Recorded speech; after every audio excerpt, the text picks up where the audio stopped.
کہ وہ ایک دن جو ہے مکہ میں ہوتے ہوئے صبح صبح مسجد حرام میں تشریف لائے اور ہمیں جمع کیا اور ہمیں کہا تمہیں ایک بات بتاتا ہوں، میں رات کو سویا ہوا تھا اپنے گھر میں، فرشتے دو آئے، براق سواری لے کر آئے، میرے سینے کو چاک کیا گیا، پھر دل کو دوبارہ لگایا گیا، اس براق سواری پر میں رات ہی رات میں بیت اللہ سے بیت المقدس پہنچا جو 1 مہینے کی مسافت ہے، اور رات ہی رات میں آسمانوں تک پہنچا اور اللہ کے دربار میں پہنچا، اللہ سے ہم کلامی کی اور دوزخ اور جنت کی سیریں کی، اور میں ایک ہی رات میں واپس آیا۔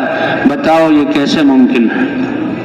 اور ابو سفیان کہہ رہے تھے یہ بات میں نے اس لیے چھیڑی، اس لیے کہی کہ ہرقل بھی کہے یہ تو ممکن ہی نہیں ہے، لیکن اللہ تو قدرت والے ہیں۔ کہتے ہیں انہی کے دربار، بادشاہ کے دربانوں میں سے ایک دربان کہنے لگا، اے ہرقل بادشاہ، میں گواہی دیتا ہوں کہ یہ واقعہ ہوا ہے، میں گواہی دیتا ہوں کہ یہ واقعہ ہوا ہے۔ یہ جو بتا رہے ہیں کہ چند سال پہلے کی بات ہے، تو میں اس وقت بیت المقدس کا خادم تھا، اور بیت المقدس کی مسجد کو جب لوگ عبادت سے فارغ ہو کے چلے جاتے تھے، میں اس کا دروازہ بند کر کے اور اس کو تالا لگا کر جاتا تھا اور آ کر صبح کو کھولتا تھا۔ لیکن ایک رات کا واقعہ میری زندگی کا ایسا واقعہ ہے جو میں بھولتا نہیں ہوں، کہ میں نے جو بڑا دروازہ تھا اس کو بند کرنے کی کوشش کی تو وہ تو ایسا جام ہو گیا کہ پہاڑ اس پر رکھا ہوا، ہلتا ہی نہیں تھا، اور میں نے دروازہ بند کرنا تھا، تو حتیٰ کہ ترخان کو لے کر وہ تیشے ویسے لے کر آیا اور اس نے جو ہے اس پر رندہ پھیرا، لیکن مجال ہے کہ دروازہ ہل جائے، تو میں کھلا ہی چھوڑ کر چلا گیا۔ اگلے دن صبح سب سے جلدی آیا، پھر میں نے دروازے کو ہاتھ لگایا جیسے دروازے کو کچھ ہوا ہی نہیں تھا، اور آثار دیکھے کہ بہت ہستیاں یہاں پر آئی ہیں، کوئی آیا ہے اور گیا ہے۔ تو یہ جو بیان کر رہا عربی، میں دلیل دیتا ہوں کہ یہ واقعہ سچ ہے، یہ واقعہ سچ ہے۔ سبحان الذي اسرى بعبده ليلا من المسجد الحرام الى المسجد الاقصى الذي باركنا حوله۔ تو ہرقل تو مسلمان نہ ہوا، اس نے اپنے لوگوں، اس کے دل میں آیا، اور اس نے جو عوام جمع کیے تھے ان سے پوچھا کہ دیکھو بھائی نبوت کی ساری علامتیں موجود ہیں، کیا خیال ہے، تم ایمان لاتے ہو؟ تو وہ قوم بدبخت تھی، چیخنے لگی، اچھا ان تم جو ہے عرب کے بدوؤں کی وجہ سے اپنے باپ دادا کا اور عیسیٰ علیہ السلام اپنے دین کا تم جو ہے پھر کر ان کے دین پر جو ہے وہ کیا کہتے ہیں تم آ رہے ہو۔ تو لوگوں کا شور مچا، بادشاہ تو ڈر گیا، کہا بڑا بدبخت انسان تھا کہ اپنی حقوق کہ میرا ملک میرے ہاتھ سے جائے گا، اپنے ملک کی حفاظت کے لیے ایمان جیسی دولت کو اس نے چھوڑ دیا۔ لیکن ان میں ایک جو ہے ان کا ایک عالم تھا، پادری، وہ بھی سن رہا تھا، وہ سمجھ گئے، ان کے پاس علم تھا، وہ ایمان لے آئے، اور جب وہ ایمان لائے تو ان کا اتوار کے دن یہ عیسائی لوگ اپنے جو ہے گرجوں میں جاتے ہیں اور وہاں اللہ کی عبادت کرتے ہیں، یا ان کے جو علماء ہیں ان کو واعظ و نصیحت کرتے ہیں، تو ہر اتوار کو وہ اپنے جو ہے لوگوں کو جو تعلیم دیا کرتا تھا۔ لیکن اس واقعے کے بعد وہ آیا نہیں۔ لوگوں نے پوچھا کیا بات ہے؟ کہا میں بیمار ہوں، میں پریشان ہوں، اور پریشانی یہی تھی کہ قوم کفر پر ہے، اللہ نے مجھے ہدایت عطا فرما دی۔ دوسرے ہفتے پھر لوگ آئے کہ آپ آئیں ہمیں جو ہے وعظ و نصیحت کریں، انہوں نے پھر معذرت کی کہ میں بیمار ہوں۔ تو وہ پریشان سے ہو گئے اور کچھ شک و تردد میں پڑ گئے کہ وہ عرب کے بدو لوگ جو آئے تھے اور انہوں نے حضرت محمد صلی اللہ علیہ وسلم کا پیغام دیا تھا، اس وقت سے ہمارا یہ عالم بدلا ہوا ہے۔ تیسرے یا چوتھے اتوار کو جب وہ نہیں نکلے تو لوگوں نے ان کو شہید کر دیا۔ تو وہ تو ایمان لے آئے اور شہادت کی موت پائی اور جنت میں چلے گئے، اور ہرقل نے اپنے ملک کی حفاظت کے لیے ایمان چھوڑا تو ملک بھی ختم، وہ بھی ختم، اور بھی آخرت کی جنت کی اور اللہ کی رضا سے محروم ہو گیا۔ تو بھئی اللہ تعالیٰ نے یہ تھوڑی سی زندگی ہمیں دی ہے، اس دنیا میں بھیجا ہے آخرت کی تیاری کے لیے۔ آخرت کی تیاری یہ امانت ہے ایک اللہ کی، اور آخرت کا سرمایہ۔ کہتے آج امت جن اعمال سے حضور صلی اللہ علیہ وسلم نے نکالا تھا، جن جہالتوں سے نکالا تھا، پھر دوبارہ دنیا کے کاموں میں مشغول ہو گئی، اور جن اعمال پر حضور صلی اللہ علیہ وسلم چھوڑ کر گئے تھے، آج امت میں اس میں کمزوری آ گئی۔ لیکن اللہ تعالیٰ بڑے مہربان اور کریم ہے، جسے پہلے زمانے میں نبیوں کو بھیجتے تھے اور حضرات انبیاء کرام اپنی قوموں کے پاس آ کر اس کلمے کی دعوت دیتے تھے اور علم لے کر آتے تھے، اپنی قوم کو دین پر چلاتے تھے، اور دین کے موجود ہونے کی وجہ سے اللہ قوموں کو پنپتے تھے، اور فرمایا زمین کا ہم نے وارث بنایا ایمان والوں کو، اور وعدہ کیا کہ وعد اللہ الذین آمنوا منکم وعملوا الصالحات لاستخلفنہم فی الارض کما استخلف الذین من قبلہم، کہ ایمان اور اعمال والوں کو ہم خلافت عطا فرمائیں گے جسے پہلے لوگوں کو خلافت عطا فرمائی۔ تو یہ اللہ کا وعدہ ہے۔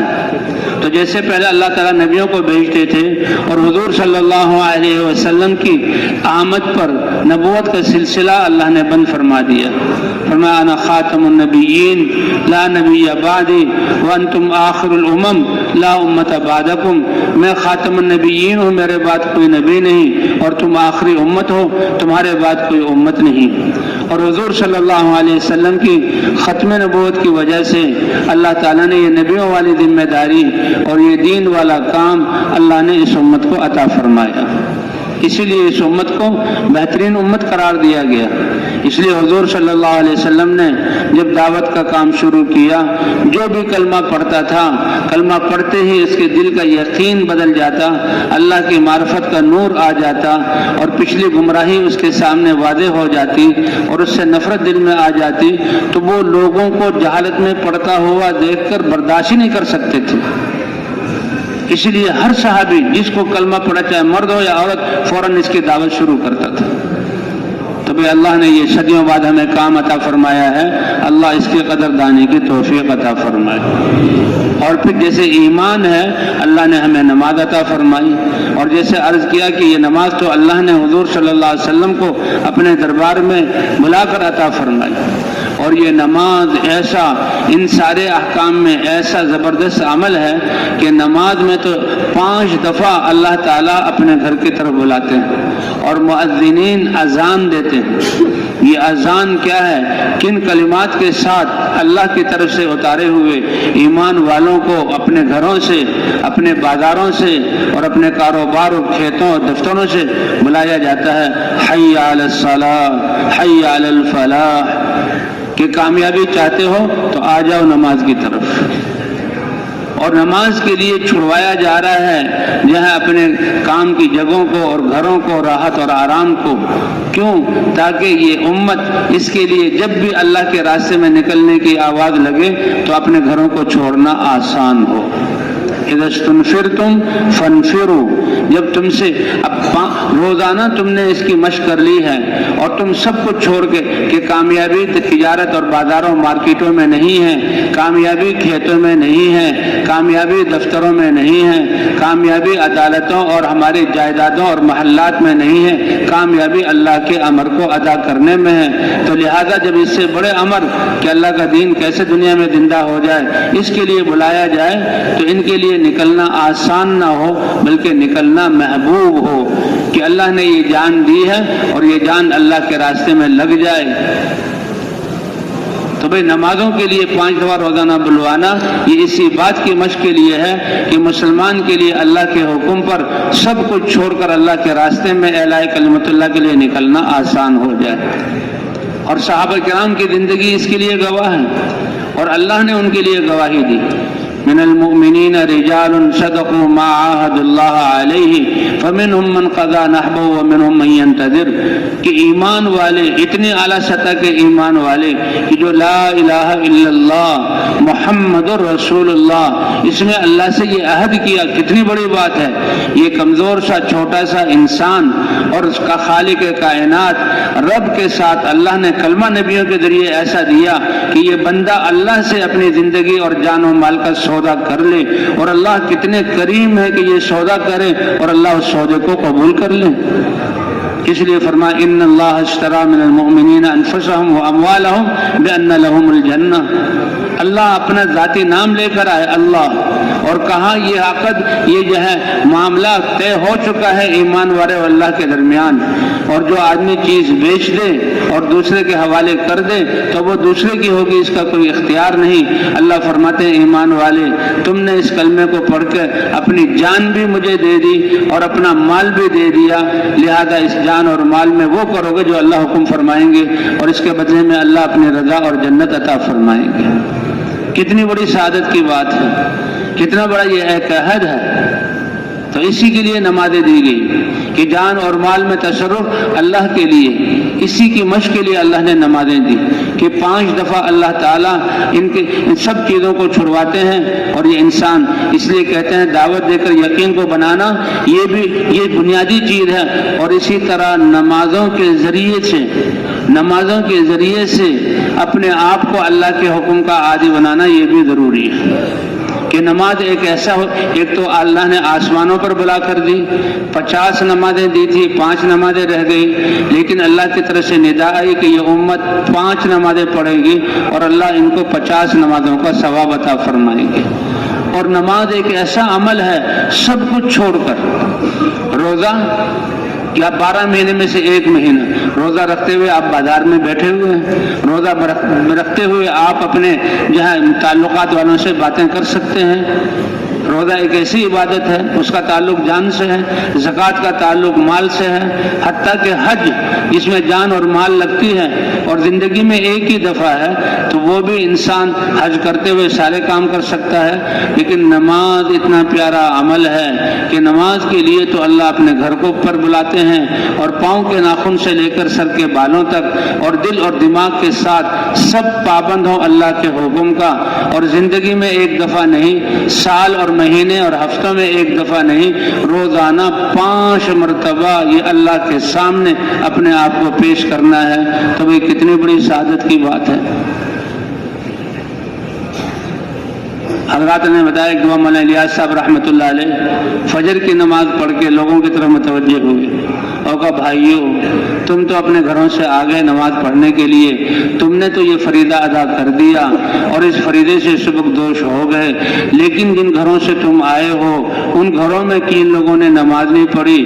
جن گلیوں سے گزرتے ہوئے آئے ہو، جن محلوں سے گزرتے ہوئے آئے ہو، وہ آرام سے سو رہے ہیں، کتنا بڑا ان کا نقصان ہو رہا ہے، اور تم جانتے ہو تمہارا صرف اپنی نماز کو ادا کرنے پر مطمئن ہو جانا تمہیں ان کے وبال سے بچا نہیں سکتا۔ تم مطمئن ہو کہ یہ بات مجھے پریشان کیے ہوئے، تو اس لیے بھائی یہ امت تو ساری انسانیت کے لیے نکالی گئی ہے، جیسے حضور صلی اللہ علیہ وسلم ساری انسانیت کے لیے فکر فرما رہے۔ حالانکہ صحابہ کہتے تھے کہ اللہ نے تو آپ تو اللہ کے رسول ہیں اور آپ تو بخشے بخشائے ہیں، آپ کے لیے تو جنت فردوس کا اعلیٰ مقام ہے، پھر آپ کیوں فکر مند ہوتے ہیں کہ اللہ نے مجھے یہ مقام عطا فرمایا، کیا میں اللہ کا شکر گزار بندہ نہ بنوں؟ تو اس لیے بھائی یہ نمازیں اللہ نے نمازیں دی، جس طرح دعوت کا اہتمام ہے اس طرح خود بھی نمازوں پر آنا اور اپنی نمازوں کو بہتر سے بہتر بنانا اور ہر مسلمان کو نماز پڑھنے والا بنانا، کہ بھائی اس کی کوشش کریں گے انشاءاللہ۔ ہاں کہ یہ نماز اللہ نے عمل ایسا دیا ہے کہ نماز جس کی درست ہو گئی اس کے سارے اعمال ٹھیک ہو گئے۔ اس لیے آتا ہے کہ سب سے پہلے نماز کا، اس کی نماز دیکھ لو، اگر نماز درست ہوئی تو یہ دلیل ہے، اگر یہ تاجر ہے تو یقیناً یہ اپنی تجارت میں اللہ کے احکام کا پابند ہے، اور اگر یہ دفتر والا ہے تو اپنے دفتر کی ملازمت میں امانت دار ہے، اور اگر یہ قاضی ہے تو اپنے فیصلوں میں امانت دار۔ نماز ٹھیک ہو گئی تو یہ دلیل ہے سارے اعمال۔ اس لیے کہتے ہیں کہ ہم تمام شعبوں کی خرابیوں کو نکالنا چاہیں، جس طرح ایمان کی دعوت دے کر یقین کو بنانے کی کوشش کریں، اسی طرح نمازوں پر بھی امت کو، ہر مسلمان کو نماز پڑھنے والا بنائیں۔